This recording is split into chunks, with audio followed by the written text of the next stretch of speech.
ពីនាងទាំង12បានដឹងថានគរនោះមិនមែនជានគរមនុស្សធម្មតាប៉ុន្តែជាវាំងរបស់យក្សសន្ធូមាពួកនាងក៏មានភាពភ័យខ្លាចយ៉ាងខ្លាំងនៅពេលរាត្រីស្ងប់ស្ងាត់ពួកនាងបាននាំគ្នារត់គេចចេញពីវាំងដោយសម្ងាត់ទាំងចិត្តញ័រនិងពោពេញដោយការភ័យខ្លាច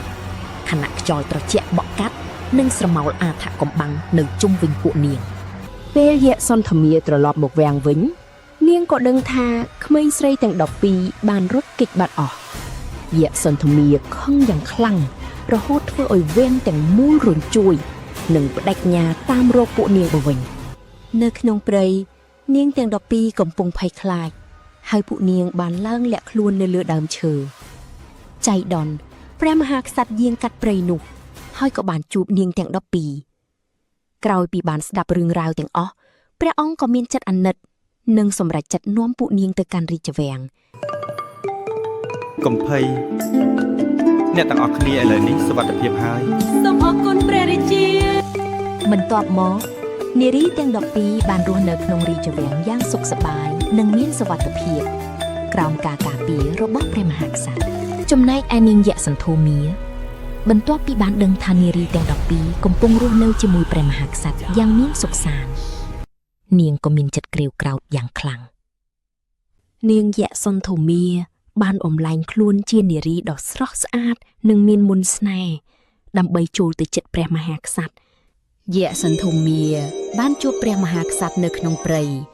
ហើយនាងក៏បានប្រើមន្តអាគមដាក់មន្តស្នេហ៍លើព្រះអង្គឲ្យមានចិត្តលងស្រឡាញ់នាងចាប់ពីថ្ងៃនេះនាងនឹងរស់នៅក្នុងវាំងជាមួយពួកយើងនាងគឺជាយក្សនាងបានតាមរកពួកយើងមកដល់ទីនេះហើយខ្ញុំគ្មានចេតនាអាក្រក់ទេនាងយក្សសន្ធូមាបាននិយាយបង្ខូចថានាងទាំង12គឺជាស្ត្រីចង្រៃដែលអាចនាំគ្រោះថ្នាក់មកដល់នគរ